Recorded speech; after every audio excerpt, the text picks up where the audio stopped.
Welcome to another episode of the Most Serious Podcast. Thank you so much, Malavika, for sitting down. Welcome to the show. How are you Thank doing? you. I'm doing very well, and thank you so much for having me. I'm looking forward to our discussion today. The thing that when we first joined this call, and I called out that you're wearing green because to support the cause of veganism, is that true, or do you want to give another explanation? I mean, yeah, definitely. Let's go with that, and not the fact that I have way too many green articles of clothing in my cupboard. It's been my favorite color from like literally childhood. So yeah, you'll always find. In fact, right now I have my Stanley Club, which is also green with me. So clearly, it's a problem. It's a problem. These Stanley cups, these bottles are very like widely adopted. For some reason, like one of my friends was telling me, and he is now pivoted to US water-based, startup, something like that. And he was telling me how popular these are in the US. But I've never, for some reason, understood the fascination with one, kind of product, which which might seem so simple as a water bottle. But is there a reason why you like Stanley? No, I wouldn't say I'm a fan of them in particular, but Okay. I do feel like, especially at home, when I need to have some sort of a water bottle, yeah, water consuming thing around me, because I really feel like it's important to get your water Hmm. intake on a daily basis. And maybe it's a little bit more fun when you just have to like turn over and there's a straw ready for you to sip from it, and it just makes you have more water.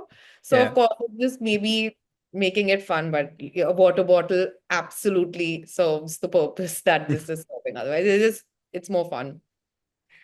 Wow, water is such a simple yet crucial point to start and end your health at. I feel that personally, there are clear, stark differences in how my body feels on days I have less water on versus the days that I do have enough or adequate water for the energy that I'm expending. For some reason, I still haven't been able to follow that strict 8 glasses or 3 liters every day because I'm not able to track it as per. But there's some like slight intuition by which my body tells me, you're thirsty or you've had enough water. But there are some days where I just realize that I'm thirsty, so I have had a glass of water.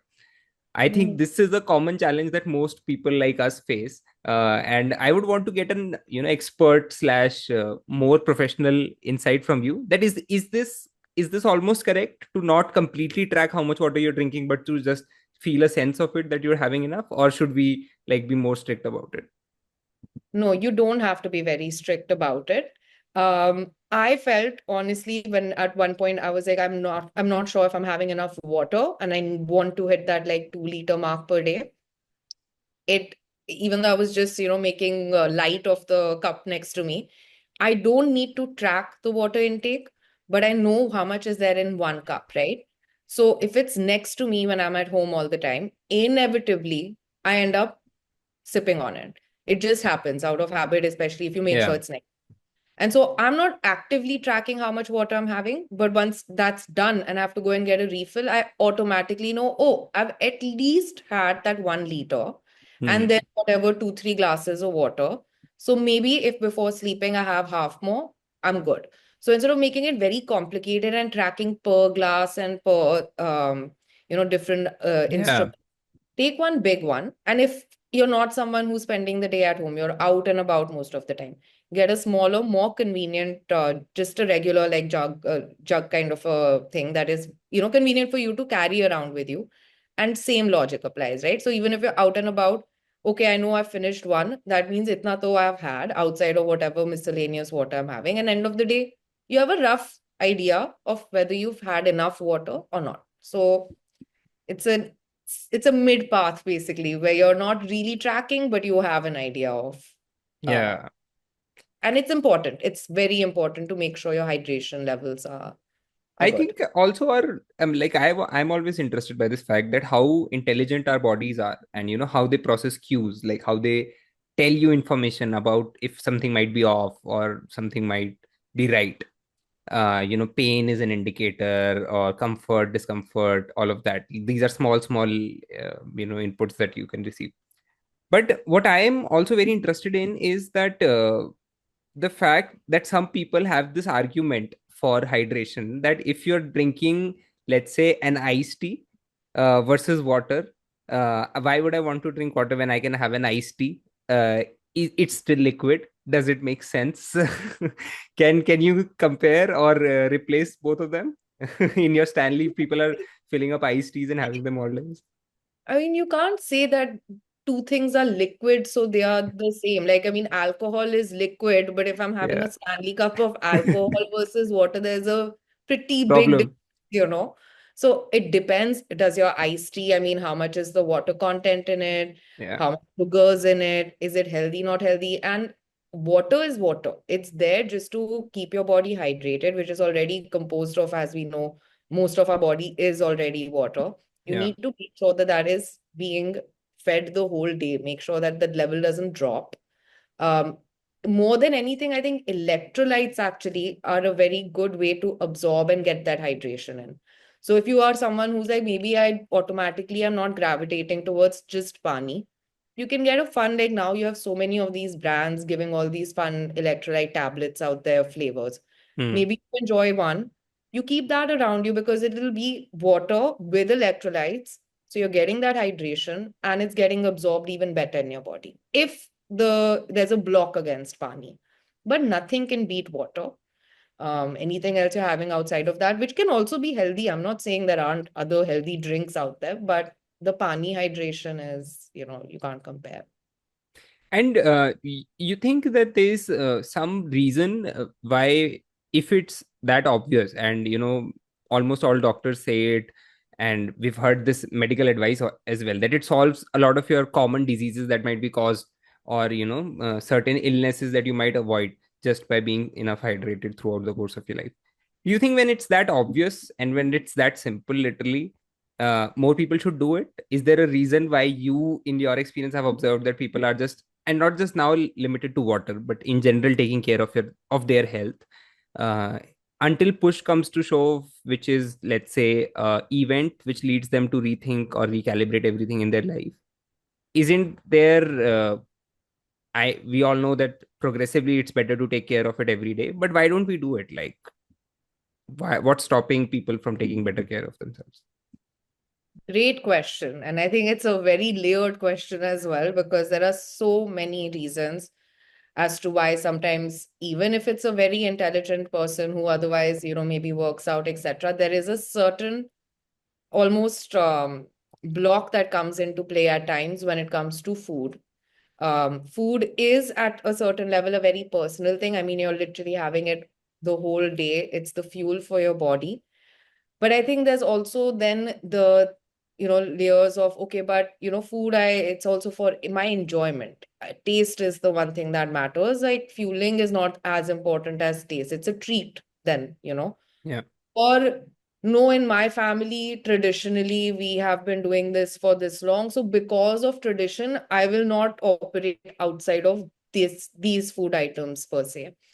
Um, and another thing I think which keeps people from doing what you are asking in terms of being more healthy is when you see a lot of people around you consuming a lot of the items that maybe you're a little aware might not be Yeah. good, but you're like, but if so many other people are doing it and they seem okay, then you feel like you don't really need to look into it further and it can't be that bad. The logic becomes, itna bura nahi probably hai, ye zyada exaggeration ho rahi hai type of thing. So, I mean, I can keep going on and on in terms of the different ways that this logic plays in someone's head. And yeah, I think food is, it has to come, in my opinion, it is fuel for your body. You have to be disciplined.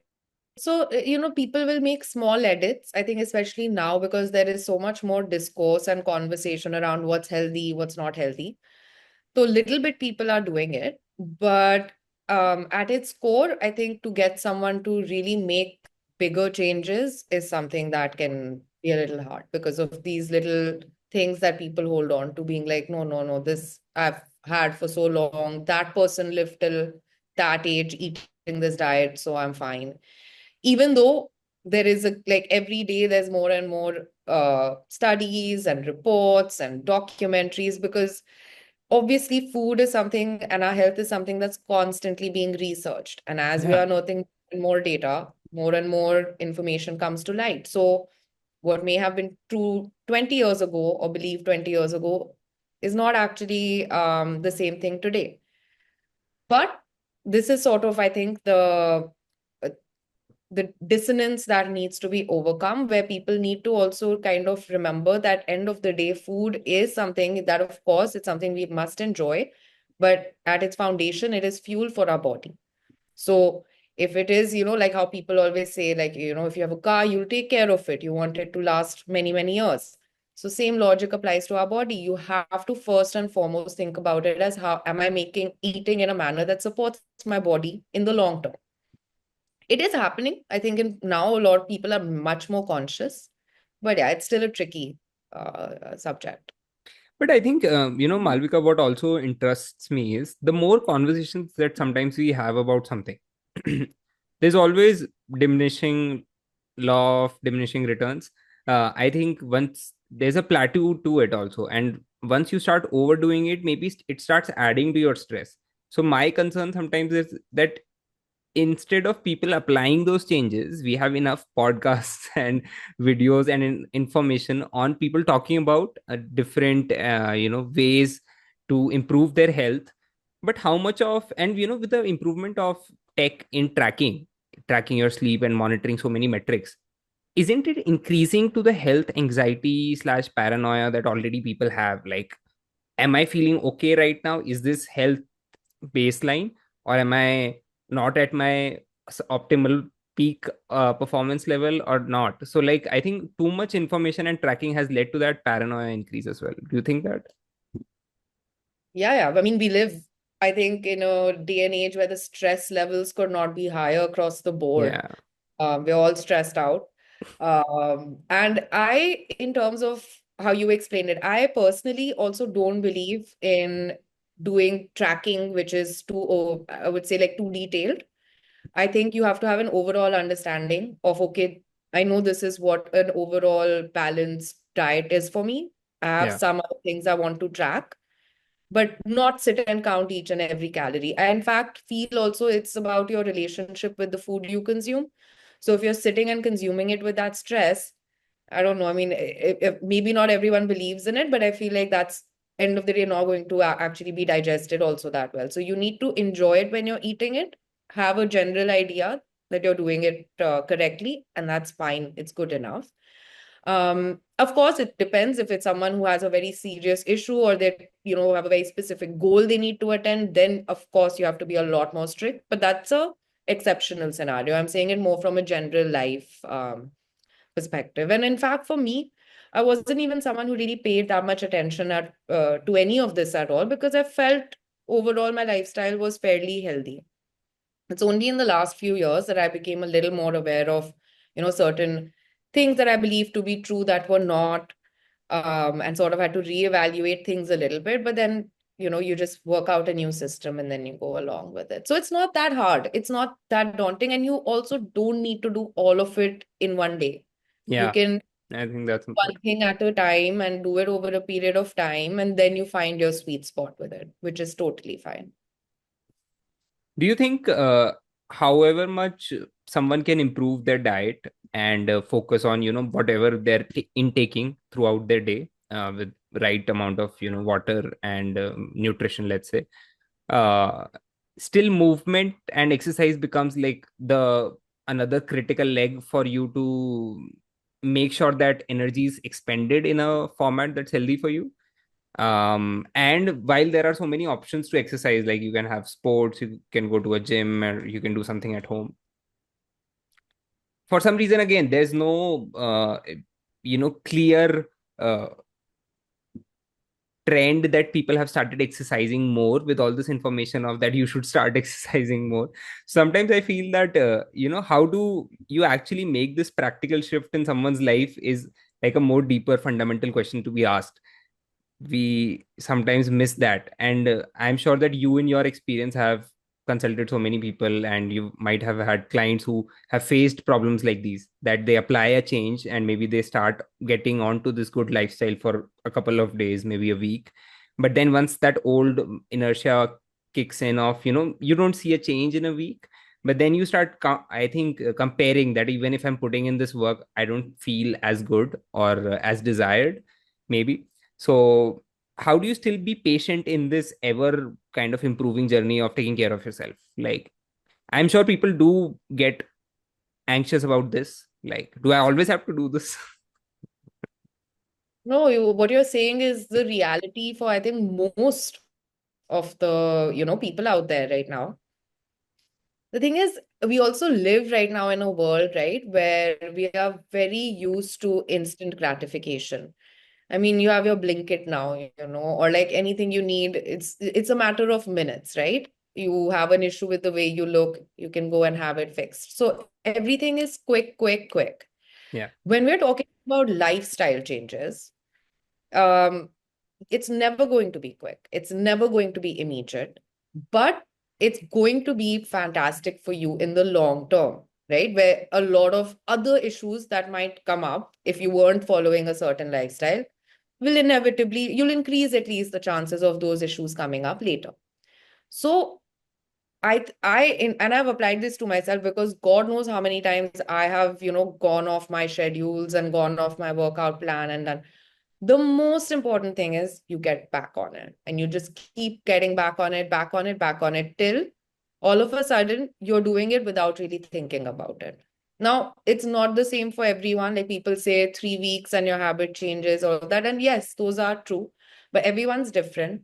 And a lot of it will come down to how badly mentally and internally you want to make that shift happen.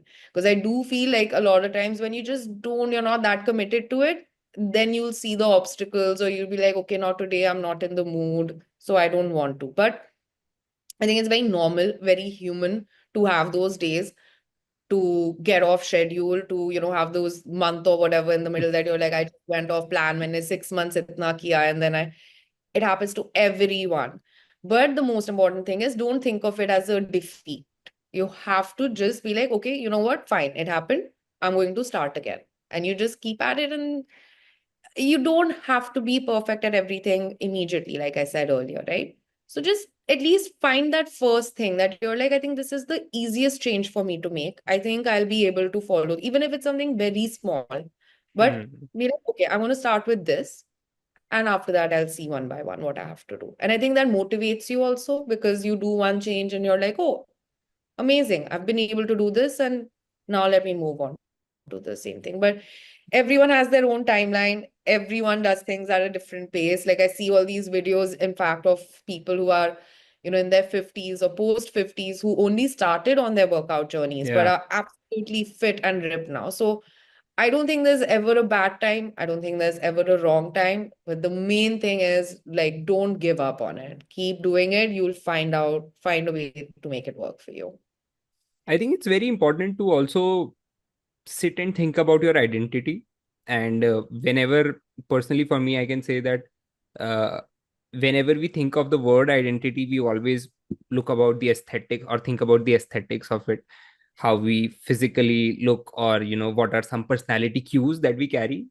But I think there should be thought about how you want your person, like your body, to feel. You would also want to have a track of how your mental health is. Like, you would want to have an ideal identity form of, this is what my day should look like, this is how my energy levels should be. I should not be okay, and also not have that benchmark for you. You should realize that there is a more energetic morning in for you.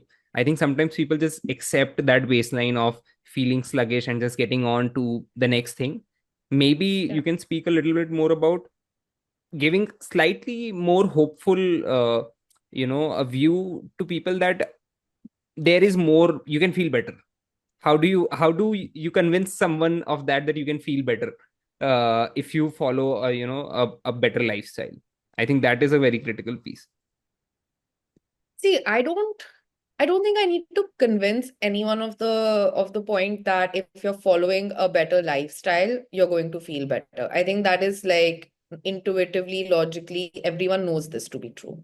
Sabko pata hai if I'm say not drinking, if I'm sleeping on time, waking up on time, I'm working out on a fairly regular, like everyone knows that is good for you. But you were right when you were like, why do then people sometimes accept certain baselines as, this is, I guess, how I'm going to feel forever? You should not, because that is absolutely not, that's not normal. Your body is supposed, it's like, again, tomorrow, if you're sitting in your car and you're like, oh, there's like a weird noise I'm hearing, or there's some weird thing. What's the first thing you'll do? You'll check out what the problem is. Okay, this is the problem. I need to fix it like this. It's fixed, and you continue. Same thing for us, right? Anytime you're feeling unwell, anytime you're feeling a little like off, you have to ask, what is the problem? Figure out what the problem is, and then apply the solution.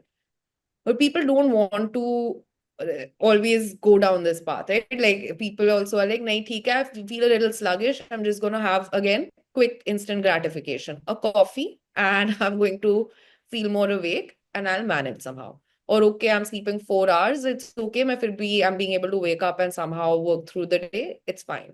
My stomach's been a little weird every time I'm eating dairy, but how can I stop eating dairy? So I'm just going to continue doing it. So that is how people end up thinking about these things, which is a problem, because what they don't realize is that in that moment, it seems like an easy fix Yeah. or not that big of a problem. But long term, you are damaging it. If you ignore that issue in your car and you continue using, okay, 1 year, 2 year, three, fifth year, it will be some irreversible issue, right? So I think sometimes it's important to also think of anything off with your body from that logic. And again, I'm not saying become obsessive. Like you touched on this earlier, so I'm just mentioning it. I don't want you to be someone who's like, oh, I'm feeling the slightest issue, so I'm going to overthink it. But I also feel like there's a blatant ignorance of a recurring issue versus being obsessive or hypochondriac level. So Yeah. I'm not suggesting that, but I'm saying be a little more in touch with what your body is telling you sometimes. And if it seems like there's an issue, work on it. Like I remember I was sitting with a group of my friends a while back, Mm. and they had a very normal conversation about this digestive issue that they were encountering and how they've had it for years. Okay. I think one of it was IBS or something like that. Mm. And I just looked at them and I was like, I think that's not normal. I don't think that's something that you should be so casual about. Mm. Because I don't have this problem and I don't, think it's that commonplace. And I was just told that no, it's fairly commonplace and it's not such a big issue and it's okay. But Mm. those are the things that sometimes are very interesting to me as well. Because I'm like, why are we something as important as our digestive system? I think if it's telling you something, you should listen. But you can't always get everyone does it in their own time, I feel. Maybe that's also because why we don't want to address certain problems is because they require us to change, and we don't want to address that change. So maybe we know that this habit might fix that, but I don't want to let go of that habit right now. So I am okay taking a toll to my body, which again, which is kind of like a path which people have trodden on, and you realize that it's not gonna end up any different, but still it's like a conscious pill that we choose to swallow. But one thing that I practically want to understand in more detail is dairy from you. Okay. So, what's the scene with dairy? Like, how do you understand it from a lens of? Because I've heard someone say that, after age 7, probably you don't need to eat any dairy product and it's fine. For some people, it is lactose intolerance. So, it ends up not being a, easy digestible thing for them. For some people, it it is lactose intolerance at a certain age, after which it develops. So, like, I don't understand. Is dairy healthy for everyone? Is there any blanket statement that can be made about dairy? And are there common myths about it that we don't know, or people might usually miss? Okay, I'm going to answer this, but before that, I'm just curious, do you by any chance have access to your phone or device that you can Google something on right now? Yeah, yeah. So I just want you to, on Google, in the Google search bar, type percentage world population lactose intolerant. And just tell me what the statistic shows you. Stage world population lactose intolerance. Wow, that's approximately 65 to 70% of the world's population experiences some degree of lactose intolerance. Right? Which is a pretty crazy number when Yeah, you think that's about 7 it. in 10. Wow. And Yeah. this number is there across pretty much any respected journal out there, so it is not disputed anymore. You tell me first, if dairy is something that we are meant to consume, if it's so integral to our health, how is it that most of the world's population at some level has an intolerance to it? Like logically, it doesn't add up, right? Yeah. And Yeah. look, again, there was a time many years ago where we were still developing as societies, and we had, we were a lot fewer in number. There was a way that, milk was being taken from the cow, while not separating her from her child who actually the milk is being produced for, right? That's again, Hmm. when you said earlier, you don't need it after a certain age, someone was telling you. It's because milk, by like even for humans, all mammals produce it after birth for their children. Only in infancy you can digest lactose. After infancy, you technically are not designed to digest lactose. So, one, from a health perspective, is that. Two, again, we've heard Salo say ki calcium, say your bones will be stronger and you only get calcium in milk. And of course, there is calcium in milk. It's there in a lot of the other mammals' milks as well. But is it the only source of calcium? Absolutely not. You have a lot of green leafy vegetables, a lot of nuts and seeds that all contain also little deposits of calcium. And in fact, I think spinach and I think a few of these other basically leafy green vegetables Hmm. have calcium, which is at the same level of milk. So it's Oh, not okay. again some very tiny little bit of calcium that you will have to have lots and lots of vegetables to get the same amount. Like it's again, you work it out and it's completely doable Hmm. without any of the cholesterol or without any of some of the other, like for example, these days we know so much of the milk is adulterated with different things, etc. Right? So you're getting all of that, and it's just simply not required. And a lot of times your gut, if you go to any dermatologist, if you're having skin issues, acne issues, first thing they're going to tell you is stop taking dairy. Why? Because it goes direct. It's not that great for your gut health. And once your skin and acne is happening, it's connected to your gut. So the second they see acne, they'll tell you first thing, don't have dairy for a while. You'll see a difference. And then they'll tell you to keep it minimal. So if dairy is so essential. And this again, I did not know all of this earlier. Hmm. Obviously, I've grown up being ki Yeah. सुबह में पहली चीज एक glass दूध, शाम को एक glass दूध, dahi, all of this has been my lifestyle, right? It was one by one when I actually started looking into, okay, what is from the top nutrition dietetic institutions in the world, where does dairy stand? And I started discovering these things one by one, and I had to be like, obviously, if something's meant to be good for me, there should not be so many issues that are also coming along with it. So I feel dairy is absolutely not needed by any of us. You can have it. You will definitely have some issue in some way, shape, or form, depending on your body. But when I now especially can make my almond milk, my soy milk, my oat milk, 100 different milks depending on the one I like, from plants, vegan butter ban sakta hai ab, yeah, vegan cheese, you have like a replacement for pretty much every dairy thing if you're not able to give it up, which I've now been having for super long. And touch wood, like I've not really had any issues that I've faced, and it just feels cleaner to the body.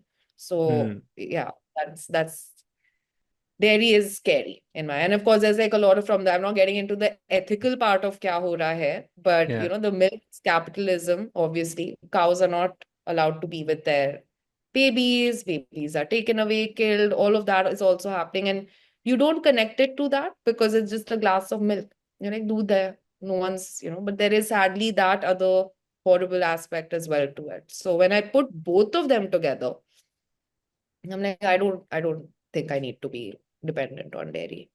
Hmm. And I think also it's like a we don't we as a society for some reason, and there's value in it also. I don't want to fundamentally challenge it, but I think we also don't question certain things that are just habitual consumption habits. Maybe it's not just like food specific, but beliefs or content or things like that we just buy into without questioning, okay, is this correct for me personally? Like it's okay for the room, but is it okay for you? Do you always have that lens? I think probably not. But this conversation really helps me figure it out. I think you have a nice way of keeping things simple and having a clear filter for how do you break it down for actionable things for you. But can you also help me with how do you people, or how does one make their diet feel like not like a task to them? Because I've seen this socially and personally also. I've faced this, that sometimes a meal often feels like something you have to get done so that you can move on to the next thing, which is sad, which is really sad. And my mom always scolds me on it, that you work because you can eat food, not you don't eat food just because that you can work. It's literally what you're doing it for.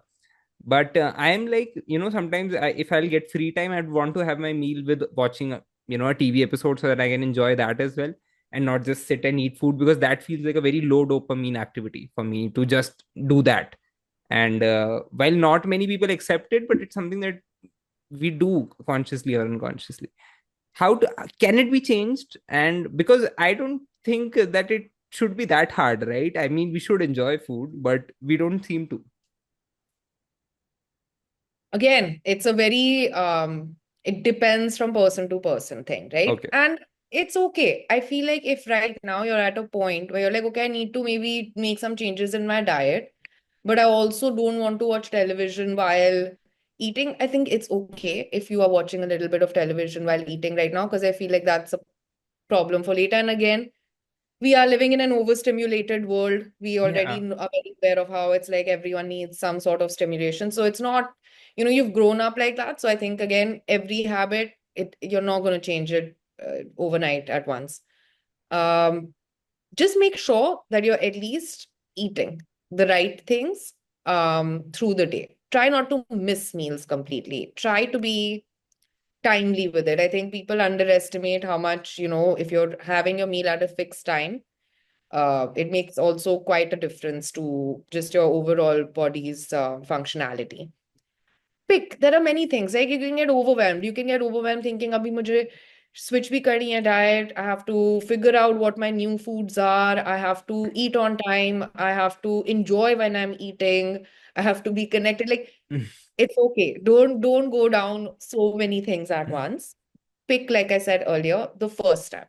Okay, what do I want to focus on for the next 2-3 months? कि मुझे बस या तो time पे खाना है, या I want to have different food items. I want to try one new thing a week. Just start somewhere. And don't be disappointed if once in a while you're not able to, do what you've set out to, because like you have to just keep at it. It's not habits of many, many years, especially take time to evolve into new ones. So I think, especially from the way you've asked me the questions, I feel like sometimes you're getting overwhelmed at the idea of like having to do so much, which is totally natural, by the way. But you don't have to stop thinking of it like that. Be like, okay, yeah, Hmm. there are many things that I have to change, and that many things that I want to change rather. But I don't have to think about all 100 right now. I'm going to pick, say, for either a month or the year, whatever is more suitable for you. I'm going to pick these two, three, four, five, whatever to focus on. I'm not thinking about the rest. Focus on those. And then I'm telling you, you won't realize it even. There'll just be a point, maybe 6 months later, where you'll all of a sudden have a moment of realization that at least from 6 months back, okay, maybe you've still not reached perfection in any of it, but you're actually doing better than you realized earlier. Because these kind of changes, when they're smaller, you don't Yeah. see that positive change immediately. Well, it builds up. Or once that realization happens, or that moment where you're like, oh, this actually is working, then you slowly just start naturally, the rest of it starts coming to you. So, yeah, don't get overwhelmed. Do pick the 2-3 things to start with right now and just take it from there. Well, that for sure I'll do. Before we let you go, and thanks for answering all these questions, very simply and candidly for us to break down and make sense of them. But is there something that you personally, in your personal journey of improving your own lifestyle and, adapting to a more cleaner, lighter version of intake? Do you think there are certain things that you feel that people did would start feeling more lighter, because that's something that everyone wants to do? Like everyone wants to feel like a little bit more cleaner, lighter version of themselves, like shed off some, not just literal weight, but it could be mental baggage as well. It could be literal physical, stresses that you've held onto your life. So what are some things that all of us can do to make sure that we get slightly lighter and cleaner in our lives, or feel that way? No, no, it's so important to feel that way as well, right? Obviously, number one recommendation from me would be try to consume or increase the number of plant-based foods in your diet. Um, there are so many wonderful things out there that you can experiment with, especially if you're not someone who say has generally been too who's not tried to explore this Yeah, cuisine, not cuisine, sorry, explore this space group of of, yeah. you'll be surprised. I can't tell you how many new things I've discovered after going vegan, even though I otherwise come from a vegetarian family. Yeah. And it's a lot of fun. More than that, I again to come back to how do you feel lighter and cleaner, right? You feel lighter and cleaner when you're eating what your body is designed to be fed. Mm. And a lot of times people have this belief again, which is one of the many myths out there, that biologically we are actually omnivores or carnivores. And sure, our body can digest meat end of the day. But if we look at the herbivores out there versus the carnivores out there, our a majority of our features are designed the same as the herbivores. We have a long intestine, which is supposed to digest the fiber in the fruits and veggies that we're eating, not meat. Meat is digested by short intestines because there's a risk of it rotting in your intestine while it's being digested, which is one of the top leading causes of colon cancer at the moment, by the way. Teeth as well, another very common thing. Ki canines, we have to, like, this is not going to rip raw flesh. This is going to bite into a hard apple and rip that for you. We don't have the canines.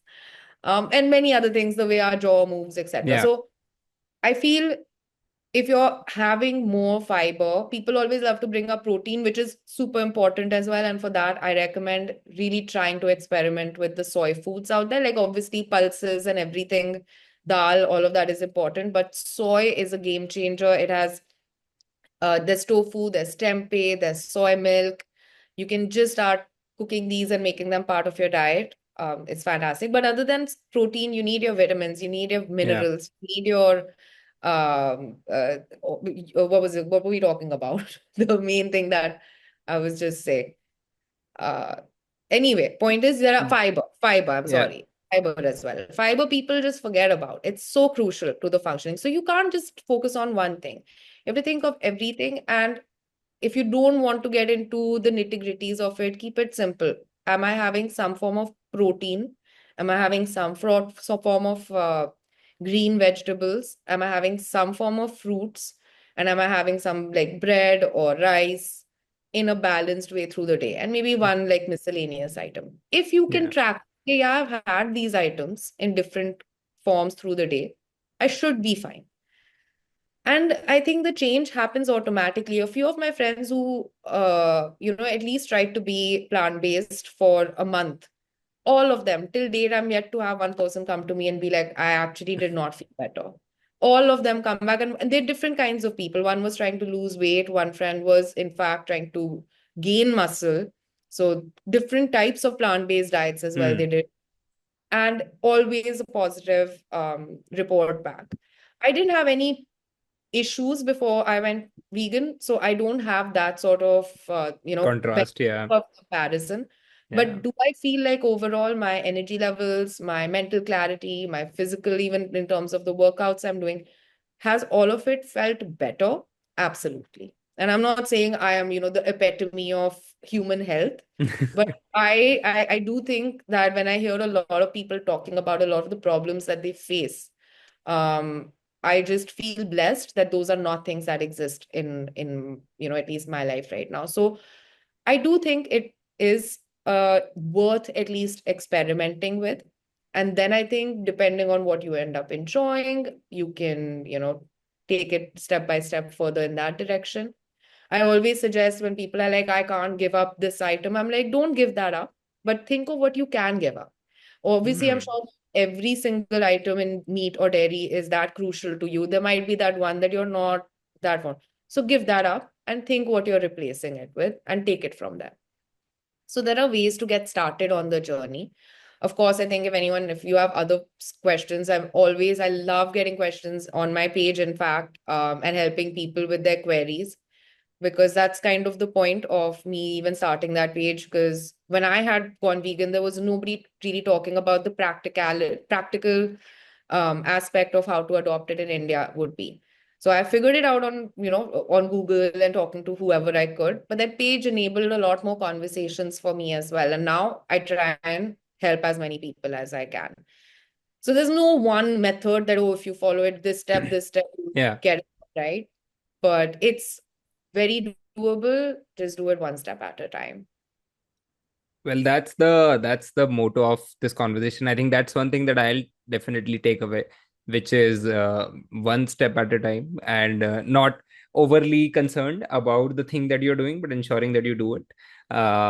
Thank you so much, Malvika. It was indeed a very easy to follow conversation, but I feel like we've all come out slightly more wiser and hopefully a little bit more healthier from tomorrow. I hope so. And if you do decide to try out being vegan for a little bit, I must hear the progress report on that. Okay. Yeah, yeah, for sure. I think we'll gather some more questions on life improvements, and once we have a list, we'll bring you again on the podcast and another myth debunking session.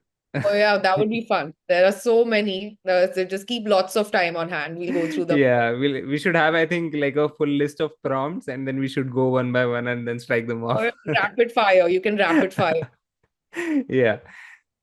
Awesome, Malvika. Thank you so much for sitting down and having this conversation. Would love to host you again. Yeah. Thank you, Ripika, man. Have a lovely rest of your day.